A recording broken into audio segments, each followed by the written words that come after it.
So this one is called The Night Was Sultry. As it was? Yeah, The Night Was Sultry. Sir Knowles de Locke of the Order of Elkin the White adjusted his armor upon exiting the young woman's tent. It had been rather sour in there with all the roots she had gathered, but it was still worth his time. She called...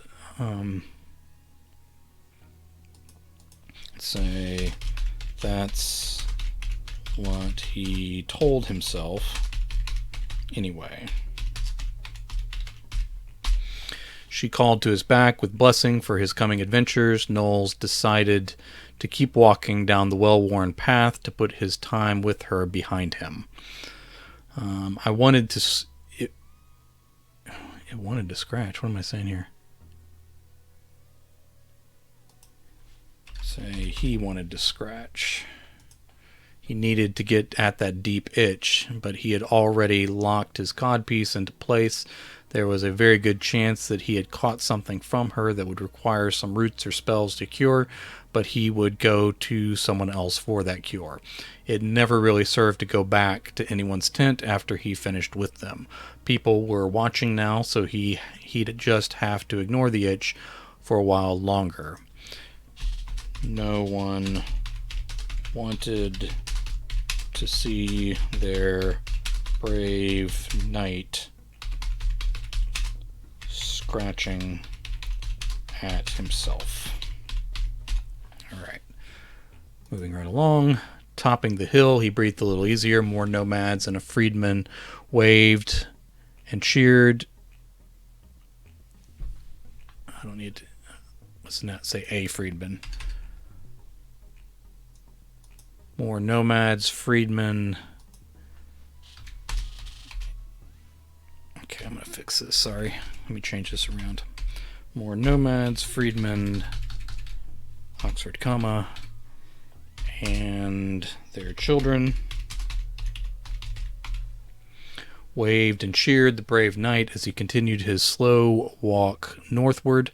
Knowles placed one gauntlet-covered fist over the hilt of his sword and saluted back with the other. As long as these people saw him as a protector and a figure of reverence, he could sleep easy at night, count on mild assistance from them, and find a tent to occupy his time as he desired. The open path gave way to foothills and jagged rises of rock. The people did not venture this far very often, so Knowles relaxed and dropped his posture a little. There were wild animals out this way and plenty of drop-offs if he didn't keep his eyes open, but as long as he stayed relatively alert, there would be little in the way of true threats. He could enjoy his quiet patrol and everyone would feel safe.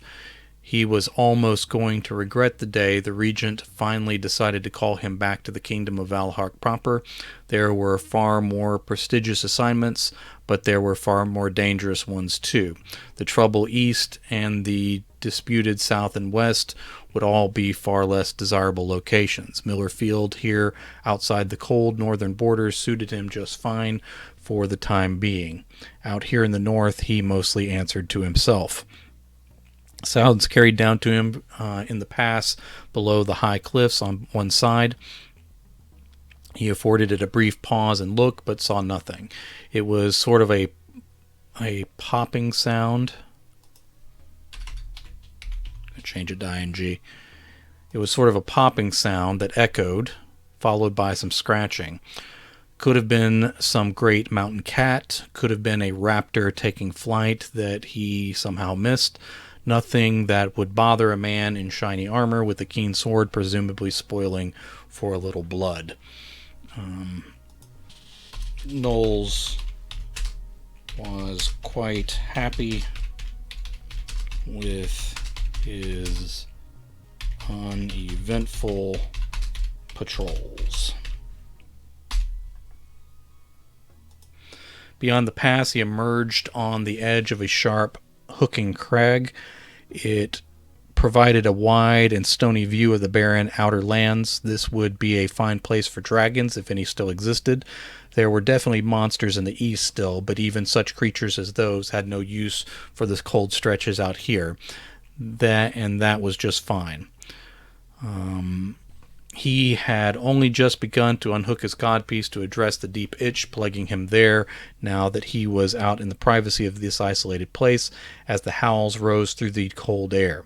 That was a pack of something, for sure. That might be a little trouble if they all decided to set upon him at once. Knowles decided that perhaps he had patrolled far enough for one day and might do well to venture back to Millerfield before dark, itch or no itch. As he turned, they already blocked his path. His path of retreat.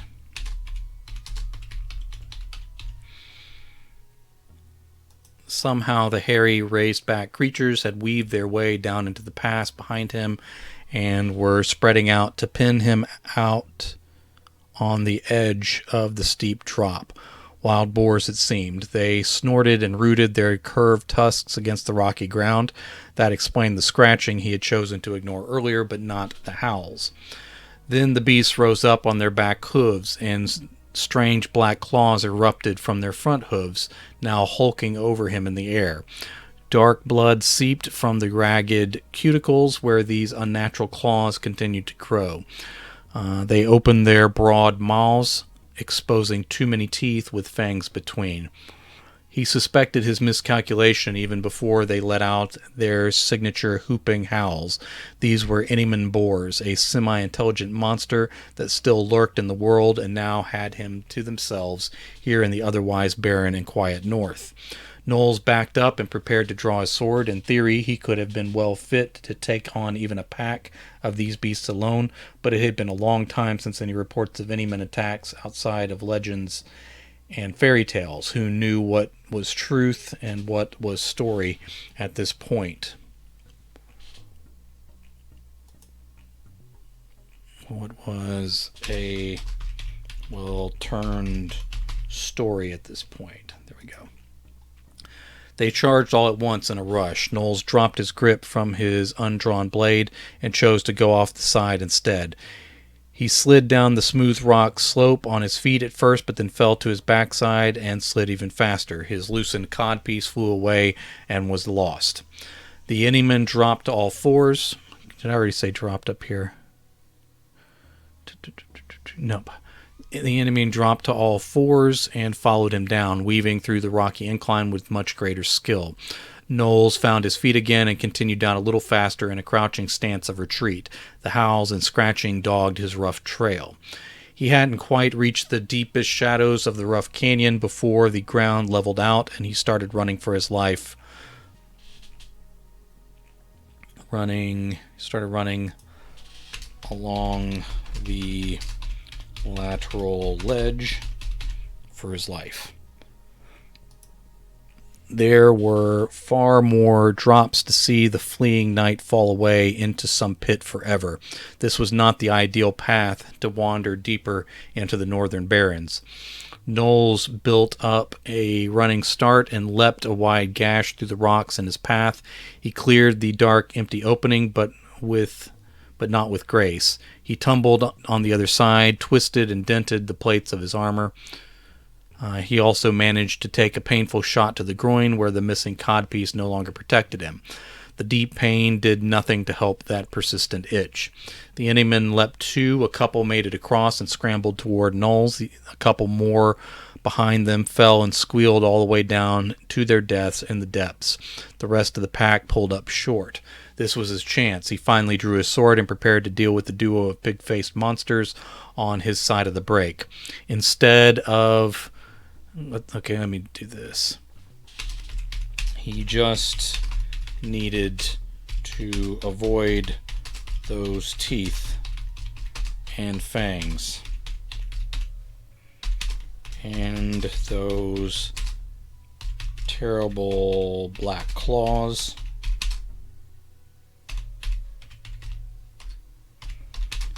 He needed to avoid the tusks as well.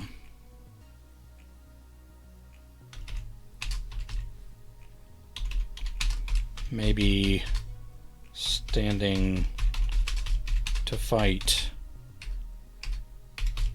was a terrible idea.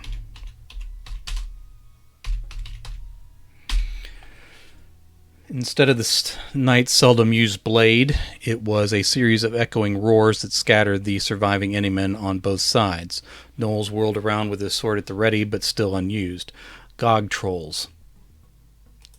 Let me change this to a question mark and exclamation point. All right, he recognized them right away, mostly from the bloody banners they wore tied around their thick blue arms, legs, and foreheads.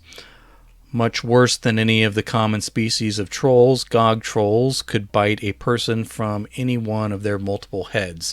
It was difficult to get a count on them because of all those snapping and drooling mouths. Let's say far more heads than bodies. The fewest heads he saw were 4 on one body. The most, well, he didn't want to believe what he saw, so he tried to scatter as well. Running along the edge of the cracks in the rocks, the Gog trolls sprinted after him.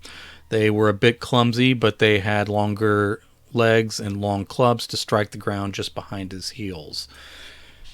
They cursed him in their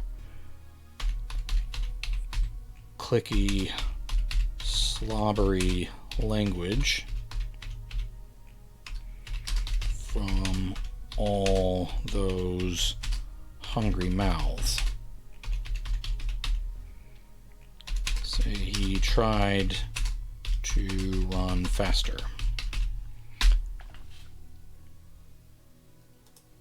All right, I'm going to make that part of the previous paragraph. I think it probably stands on its own, but I'm going to make it up there. Knowles realized his path was taking him deeper and deeper down through the rocky landscape. This meant he was traveling further and further away from safety. He couldn't exactly turn back into the oncoming trolls. He saw a slim chance and took it, barely sheathing his sword again. Knowles plunged through a tight space between rocky outcroppings.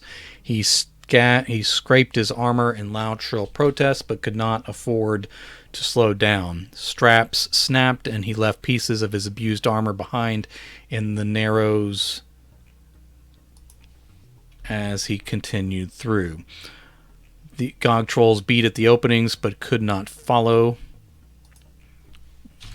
The many heads argued with and cursed each other for letting him escape. All right, we'll make this a new paragraph. Although now I have 2 paragraphs that start with Knowles. Okay. Knowles held his knees as he tried to catch his breath on the other side. Before he could get much relief, he spotted enemies running around the hills to cut him off. Change this to he, so I'm not starting paragraphs with the same word over and over again. He let out a curse unfitting his station and decided to flee east away from the pass and the approaching enemy. It was even further from safety, but he was desperate to escape. As the pursuing pack started to gain ground, Knowles began to climb up through the hills again. The closer he could get back to Miller Field, the better. But a new set of howls lifted him up out of his musings. As the enemy retreated again, he knew he was in trouble. Hellhounds. Gotta make an exclamation point. As sure as he lived and breathed, for that moment at least, these were real-life hellhounds. Their eyes glowed red, and sparks of flame flew off the prickly fur. Then he heard the voice. I knew one of you would come eventually. Now I shall have my revenge. Then he heard the voice.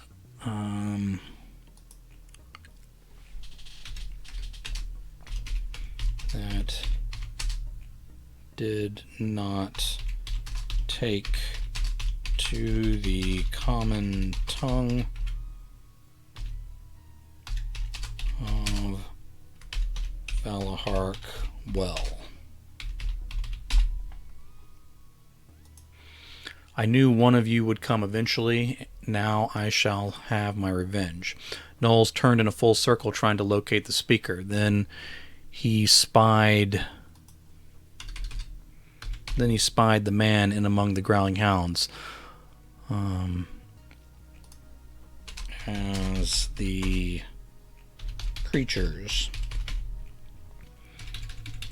Sorry, it wasn't clear if I was talking about the hounds or the person, so I wanted to clear that up. As the creatures blew ash and soot from their nostrils.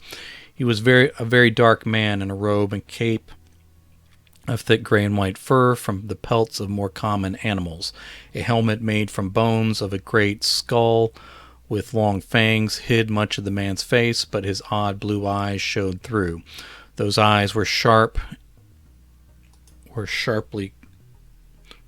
cold contrast to the fiery red of the hungry hounds. Based on what he had seen out here today, he was a little surprised to see another human.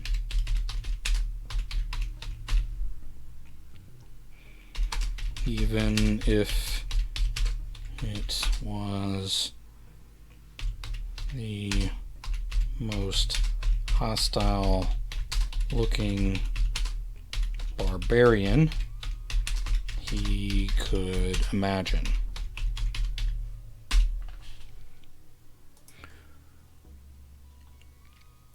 Who are you? It sounded like a stupid question as soon as it escaped the knight's lips, but he couldn't help himself. Even as the man's pack of hellhounds stalked down the slope toward him, not the slop, the slope toward him, Knowles waited for his answer. I am Amarok, and I will be the last face you ever see. Slow down, please. Knowles held up both hands and saw he was missing one of his gloves. He wasn't sure how that happened, but it wasn't the most important thing at that moment. I don't know you. How can you seek revenge against me? Amarok shook his fist. Then what is your name, knight? Sir Knowles de Locke of the Order of Elkin the White. To my knowledge, I have never wronged any Amarok. Well, I know your name now, and I hate you. The knights of Valahark have plagued my people and killed my kind since the time of the terrible lost king. Now your blood will pay for all. Bring me his body in shreds. The hounds charged with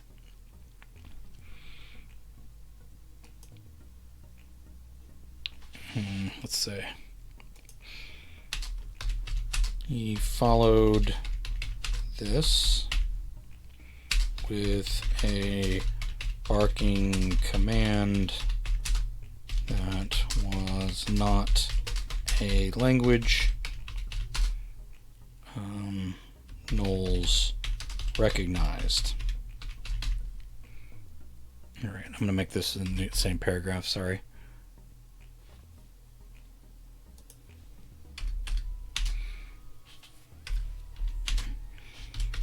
The fiery monsters seemed to understand, though. All right, let me see if this paragraph actually makes sense. He followed this, let's say, the barbarian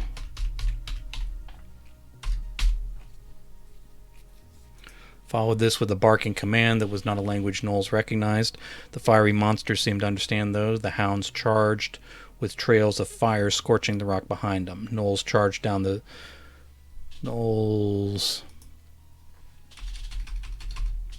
retreated down the slopes with little hope for his survival. For his own survival. Alright, good enough. Let's move on. Another wide break in the rocks rose up behind him.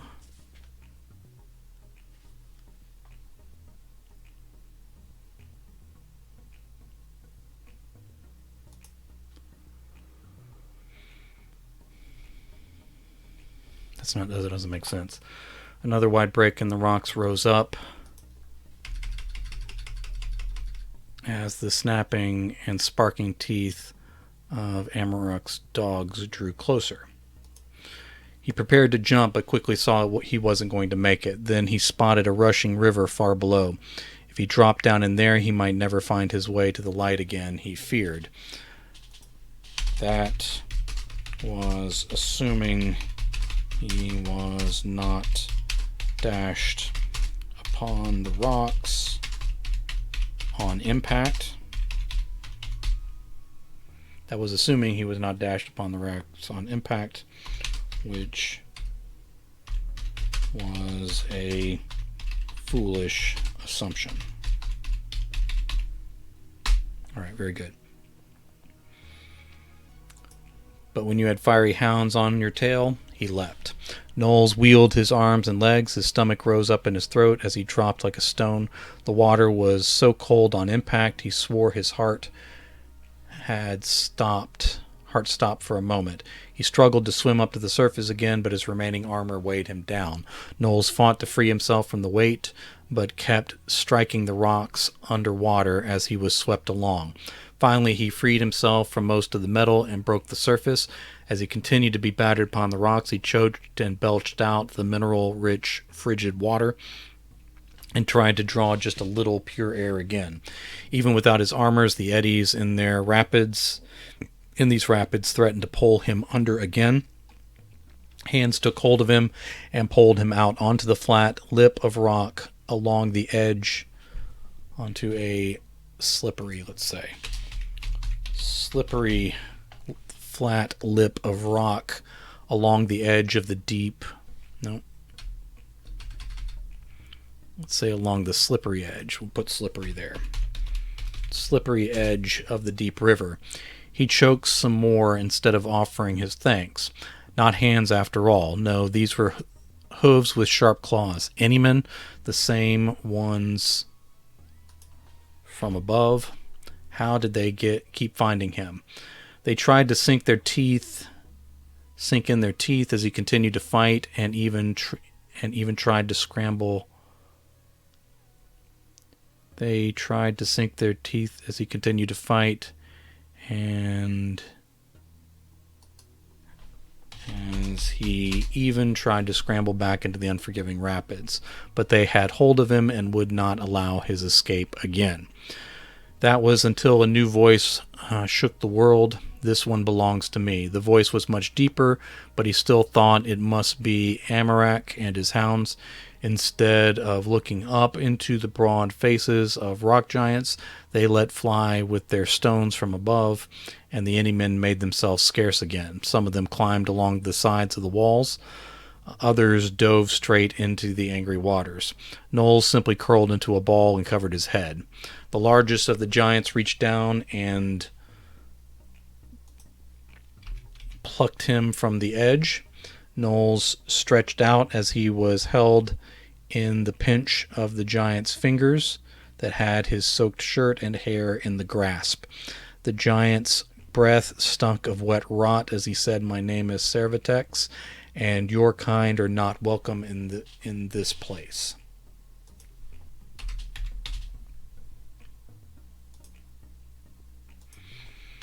You have taken every other part of the world.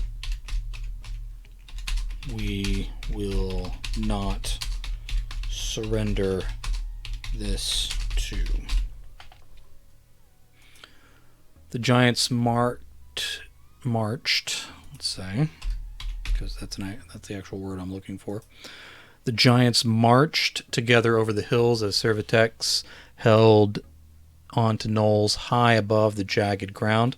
They stopped on the cliff still far from Miller Field and held Knowles over the drop. "Listen, we can talk this out. I meant you no harm." Cervitex laughed deep and awful with very little true mirth. "You always mean harm, and you and everyone like you, even in your moments of greatest peace." With that final pronouncement, the great rock giants hurled Knowles' sidearm through the air. He tried to close his eyes and wait for the end, but it took so long.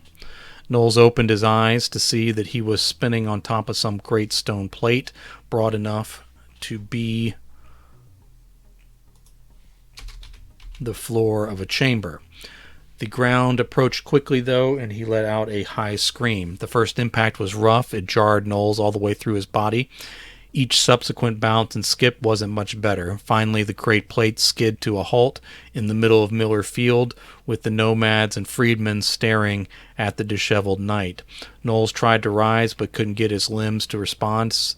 Something was broken for sure.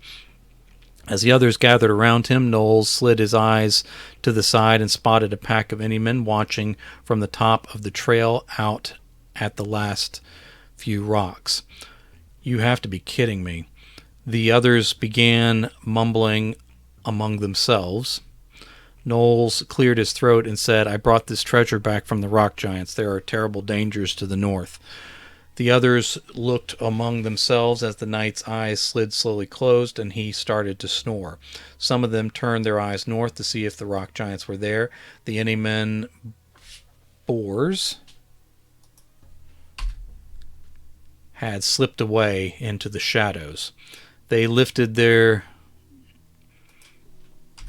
human population of Miller Field.